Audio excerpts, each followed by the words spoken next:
Zone, sponsored by Noble McIntyre Law. And welcome to another edition of the End Zone along with Cameron Johnson. I am Colby Daniels. Joining us this week covering the OKC Thunder for 107.7 The Franchise is Aubin Fippen. Return guest. What is this, the third or fourth time you've been on the show? Yeah, surprisingly you keep having me back, so here I am for the third time. You're a seasoned veteran at this point, so you're no longer like Nikola Topic. You've moved into Chet Holmgren territory. You've been through it once or twice. I'll take it. There you go. There you go. We got to talk Thunder basketball. Obviously, so many storylines, I think, with this team. And I think the best place to start is the injury front, right? I think we were all getting ready for the NBA All-Star game and All-Star weekend and the time off. And not that anybody knew for sure that everybody was coming back, but I think we were all kind of under the impression that they were going to be much healthier after the All-Star break and having that time off. And that's not been the case. We still haven't seen the Thunder superstars take the floor yet. And more injuries are occurring. Obviously, some of these guys are going through load management issues, but I get the sense that the Thunder fan base is starting to worry a little bit more intensely about this injury situation in terms of the long-term goals of this season. Yeah. I mean, hopefully people will be reevaluated soon. I think we're kind of in that time mark with them. Obviously, the Thunder play the Nuggets on Friday, so Thunder fans are hoping to either get Shea or possibly even just AJ Mitchell back for that game, just one of them to help out this injury-prone team. So, yeah, definitely injuries have plagued the Thunder right now for sure. You know, I said before the All-Star break that the injuries have been a storyline all year, but at some point I think even Mark Daigneault said he was like, you can't just wait around. It's like now is the time where it's like you do have the injuries, okay, but now it's time to really respond to them. And so far they've impressed me. I mean, they've got 3 quality wins and then a close loss to the Pistons, which that was their most shorthanded effort so far since the All-Star break. And I mean, they're still managing to get it done, but we'll see the long-term effects.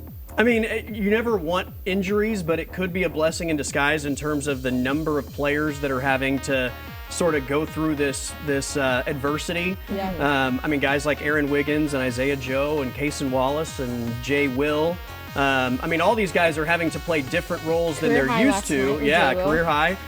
They're having to play different roles, and not that they're going to be asked to do these things when you are fully healthy, but I think in terms of just experiencing the game from different angles, it's going to provide nothing but value when and if everybody is ultimately available.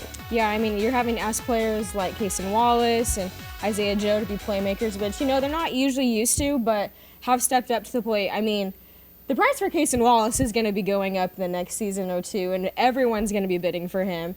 We obviously know the Thunder doesn't do that, but everyone's going to want Cason Wallace. Isaiah Joe, I mean, has just been on an absolute hot streak from 3. I mean, just honestly on defense as well, too. So this team has really, they've really stepped up in roles that they don't normally play. Yeah. Maybe the 2 best examples of how good this Thunder, I guess, group of role players are the San Antonio game right before the All-Star break when everybody was out and the NBA launched the investigation into the Thunder. They took the Spurs to the wire without basically any of the starters. And then the same thing against the Eastern Conference leading Detroit Pistons. Fun game, close late. Obviously the Thunder didn't have enough to close it out, but I think that just shows the resiliency and just the ability for different guys to step up in different moments, which Jalen Williams spoke about earlier this week. It shows a lot. It just shows that our organization, our team is so great at keeping guys ready for the moment or whatever situation it is. You kind of never know who's going to step up. You never know how many shots you're going to get, what's going to happen. You just have a bunch of guys that's willing to go out there and do whatever it takes to win. And I think that just shows how connected our team is, and nobody's selfish to where, our top guys are sitting out. That means there's going to be another 60 shots on the table, however many it is, and that means that I'm going to shoot this many shots. Nobody ever goes into these games looking at it like that. So that just shows how connected we are as a team, how unselfish we are as a team, where it's you go out there and play your game and what happens, happens. I mean, it's resiliency. We just have a group of resilient guys. We've been up 30, we've been down 30, we've been up 20, down 20, we've been in close games throughout the whole game, we've had guys out, we've had a healthy, so we've been in a lot of different situations, and I think regardless of what situation we're in, we're going to go at it the same way. We're going to go out there, leave it all out on the court, we're going to play defense, we're going to play hard, we're going to do those type of things, and I think the fact that we're a team where we do the same things regardless of who's in, that's what gives us a chance in every game. And I think everything he said is a testament to the Thunder culture, bringing the right guys in, and then those guys embracing that culture. I mean, it kind of takes all three of those elements to get this product when superstars are out. Let's start with Jay Will, because he's the one that just spoke. Career high, 30 points against Detroit. A guy that really, I mean, only saw time really in the postseason last year when Isaiah Hartenstein or Chet Holmgren were in foul trouble. Not necessarily one of your normal playoff rotational guys, but I mean, he has improved tremendously on the offensive side of things, and he has really done a good job, I think, of facilitating the offense through this time when OKC has not had like their regular ball handlers and point guards. Yeah, I mean, their three-point percentage is up as a team, and he is a big contributor to that. We see, I mean, every time he shoots a three, you can pretty much either guarantee it's going to go in, or if it's like, okay, that's another Isaiah Joe. No, not quite. But Jay Will from three is always money, and his passing game is really good. Just the role that he's had to step in as a big. I mean, last night, Chet didn't play, Ihart didn't play. So, I mean, it's a big role to step into knowing you're the only big in that situation. And he's an Arkansas guy, which I know Cameron loves. And his former Arkansas teammate, Isaiah Joe, I mean, he has been sensational, really since the Jared McCain trade, which when they made that trade, I wondered if that would spark something because they acquired another three-point specialist. Since the trade, he has shot 55% from three. He's averaging 19 points per game. That's throwing the Detroit game where he got hurt. Another injury for this team. That's throwing that out the window. But in the 7 games following the trade, 19 points per game. And it just feels like every time he pulls the trigger, it's going in. Yeah, Isaiah Joe has stepped up to plate big time. And like my roommate, he's also an Arkansas grad, and he actually had lots of classes with Jay Will and Isaiah Joe, and he'll send me videos of them from college, which is really funny. But no, he's definitely stepped up big. We know what he brings to the table as a three-point shooter, but he also has made the price of his head go up as well. So he's been really crucial to this Thunder injury little spurt they've been going through. Are you giving a pig suey every time Jay Will or Isaiah Joe puts one through? Well, yeah, under my breath. Okay. Yes. You can do it louder, though. Okay, like, okay. I mean, well, you know, got to keep the fandom neutral sometimes. Okay. But well, I mean, it's your alma mater, right? Okay. Yeah. I think you're. You've given me the green light. You're in bounds to cheer for the players that played for your alma mater. Absolutely. I'll take it. Absolutely. You mentioned the price going up on Cason Wallace. Here's a fascinating stat for him. He is one of the best defenders in the NBA before this stretch of like the offensive flurry. Leads the league in steals, leads the league in steals per games, has more steals on the season than fouls committed, which is a crazy stat. But since the Detroit game, he has 7 career 20-plus point performances. 5 of the 7 have been this month. Wow. Which just shows you the role that he normally plays versus just having that opportunity to play a bigger role offensively, and he's capitalized in a big way. Yeah, actually, statistically, he has the best win percentage in the NBA. Given he's only been, this is only his 3rd, 4th season, so that's a little bit smaller, but he is the best winning player in the NBA, so you can't really argue with those numbers. And you can't argue with the numbers that he's been putting up recently, too. He's been money from 3 as well. I feel like that's just been a big topic for the Thunder as a whole. What are the overall thoughts on Jared McCain since joining the Thunder? I know he's somewhat of a fan favorite because of social media, but also because he's made some big shots for this team. Yeah, I feel like every single game that Jared McCain has played, he's just gotten better. He seems more comfortable with this team. Obviously, we know that this Thunder team is very team-oriented. It's next man up type mentality. So I kind of figured he would fit in decently well with this team. I was curious to see what that would look like, but he has contributed really well in every game. We see him just continuing to get more comfortable with it. He's come at the right time to have an opportunity to kind of acclimate to things with so many injuries again. So I guess blessing in disguise that there is that opportunity for him to jump in, which Sam if Presti they're fully healthy, he's Sam probably Presti doing his thing. That's right. He knew he could see it down the road, being the fortune teller that he seems to be. All right, it is Moving the Chains next, right here on the End Zone. All right, welcome back to the End Zone. Along with Cameron Johnson, I'm Colby Daniels. Aubin Fippen with 107.7 The Franchise is our guest. You've been through this before. You start with 1st and 10. We'll ask you questions. Cameron will give you positive or negative yards, and you got to try to pick up the first down, right? Today, not you. Yeah. It's she's the tough judge, so you got to come through. Okay. All right, 1st and 10. You cover the NBA. You've seen a lot of Thunder teams. You've seen a lot of Thunder opponents. I had this realization the other night when they were playing Toronto. The Raptors have terrible uniforms.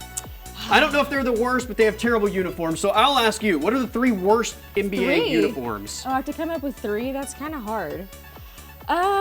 Mainly because I'm just not a big, well, as I say, not a big red girl. These are not in order, okay? These are just random. Okay. I don't like Houston's that much, and maybe I'm crazy for that. I'm just not a big red fan.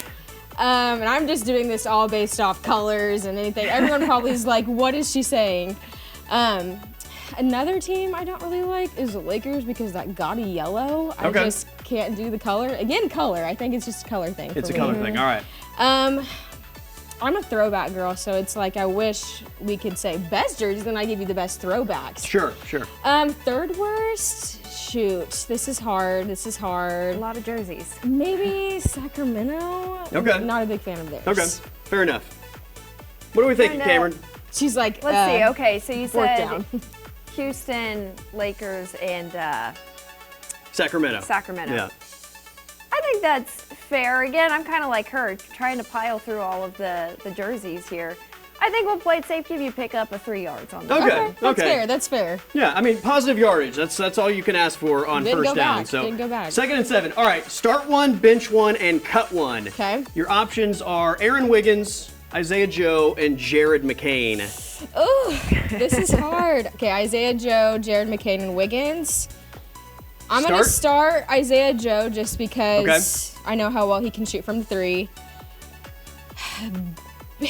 Right now, I'm thinking about right now in this time, I'm going to cut Wiggins and bench McCain. Whoa, okay. I know, I'm going to cut the savior of basketball. But that hurts my heart. I know, it hurts my heart saying it out loud. I mean, anybody you cut in that trio is going to hurt. But you've got a reason for all of them. I think I would maybe flip them just because, it comes down to you got your 3-point shooter. McCain's also a 3-point shooter, so who's the best playmaker? But like you said, I mean, you can't, it's a tough draw no matter what. So I'll give you another 3 on that one. Not only did Aaron Wiggins save basketball, but the mic drop moment after the championship. I mean, honestly, he will forever hold a special place in my heart in terms of just like off skill this right fun now. Thunder run. Okay, fair enough. All right, so another 3 yards, 3rd and 4. So 3rd and manageable. I think you got this. I can do it. I got an arm. I mentioned Jared McCain. He's well known for his TikTok dances. So perform your favorite Jared McCain TikTok dance. Okay, I'm gonna do a little twist and not do a dance, but just show off my nails. Okay. Since look at the nails; they're even kind of thunder themed. There you go. Yeah. Yep. I mean, Jared McCain is big on the nails, right? Yeah, that's more commitment than doing a dance. I'll give you the first down with that. Let's go! Yes. I appreciate the commitment. That would have been a sack for me because I was just curious to see what you were going to come up with. But you know what? I'm not judging, so Cameron, I think bailed you out on this one. This is the judge, not you. I was going to say, when you said I was the tough judge, I was like, you might be a little. I was just trying to make her a little nervous, but girls gotta stick together, okay? All right. I don't know if you guys heard this. The OKC Comets are having the eating champion Joey Chestnut in OKC on May 5th, I believe. So that got me thinking. I would like to challenge him to like a taco eating contest or something on May 5th. So that spurred this question: what food item would you choose if you had to compete in an eating contest? Ooh, that's hard because you want something that you can eat like a lot of without it hurting your stomach. Right. I think a taco is kind of a safe. If you're doing like crispy taco or a hard taco. I was gonna say that's an important. Because if they're like street tacos, easy, for sure. I can take. I'm doing street tacos because that's like. If you have too much crunch, right, it's going to be way too hard to consume that much that quickly. Yeah, so give me like a good food truck street taco. I feel like I can take down a lot of those. Yeah, I think that's a solid answer, especially when you say street taco. Like the size of that, it's easy to. Yeah, that's a good answer. I think I go like fries maybe. French fries, French fries because you can get a whole handful, and it's like with those hot dog eating contests, it's not even trying to eat it. You gotta dunk it. Like I feel like you chew them. Yeah. There's no way you could just eat handfuls of fries. No, for like 10 I minutes think. I don't know. Just like a basic ketchup or a lot of starch definitely happening. like a drink still. So maybe stick to the lemonade vibe. I don't know. Okay. Or throw ribs in there. I think I could do those. Oh. Yeah. Might be a little messy. I would probably be miserable, Embrace but it. those little tiny blueberry muffins, my kids love them. The mini muffins? I could probably eat 1,000 of Yes. those in 10 minutes. I That's would a be good one. miserable, You just but I'm pop pretty them sure I in. could do it. They're You just amazing. pop them in. All right, she did it. She picked up the first down. She moved the chains. Avin Let's Fippen with go. 107.7 The Franchise, our guest. All right, we got to talk about Sooners at the NFL Combine next on the End Zone. All right, welcome back to the End Zone along with Cameron Johnson. I am Colby Daniels. I am an NFL draft geek. I love the whole process from the end of the season to the combine and pro days, and just I kind of like the stock market, watching these guys' value go up and down based on a 40 time or benches or arm length or hand size. I mean, it's just fascinating to me, and I absolutely love it. Plus, I feel like I'm always in this position as a Cowboy fan of hoping that Right. the draft is going to save the Cowboys again, which it doesn't, even though they Right. drafted really well. But all that said, the NFL Combine going on this weekend, wrapping up on Sunday. 10 Sooners throughout the weekend. I think we had 6 on Thursday, which was defensive linemen and linebackers. This is a really interesting group, and looking at some of the draft grades for these guys, I mean, R. Mason Thomas is projected to be a late first or second round pick. Grayson Halton is being talked about as a potential day 2 guy, maybe rounds 3, 4, 5. Dominic Williams, Kendall Daniels are probably day 3 guys. Marvin Jones Jr. at least has the measurables to really help himself throughout the draft process. And then you get to Owen Heineke, which if you had told me before the season this guy was going to be at the NFL Combine, I would have thought that there's no way. But he had an amazing year, and I think he still has a ton of upside. But this is a really interesting group that I think there's a good chance more than 50% of these guys will hear their name called when we get to the NFL draft. Agreed. Yeah, this is a really stacked class, especially in your linebackers on the defensive side. I look forward to the opportunity for Owen Heineke, especially with all the stuff with the NCAA rulings and whatnot. I think he's gotten better already as the year went on, but to have that chip on your shoulder on top of it, big opportunity for a lot of the guys. But I mean, you have a good season. Obviously, you're going to have some good talent in there. Yeah. So I think there's a lot of potential for these groups. And the thing about Heineke is it's all about potential, right? Because he hasn't played a ton of football. There were a lot of flashes this season, but it's not like there's 3 years of tape where people can look at this and this and this and say, like, he's not going to make it at the next level, and you can kind of chalk up some of the mistakes to not having played, but the flashes are there. And I think he's going to be a guy that surprises people in the NFL draft. I don't know that means like day 2. Sure. It's probably a day 3 draft pick, but I think he's going to get a big opportunity. One of the other guys that I think is fascinating through this process is Deion Burks, because when he left Purdue, people at that point were talking about him being like a fringe round 1, round 2 guy. 2 seasons at Oklahoma where, the stats weren't necessarily jaw-dropping. That's not his fault, by the way. Yep. But his draft stock isn't really hurt dramatically by that. I mean, a lot of people still project him to be like a round 2, round 3. Most people feel like safely day 2 pick, and he's a guy I think when you look at the NFL and the way passing games work, has a lot to offer. All right, we've got to get to the closing argument with Noble McIntyre next, right here on the End Zone.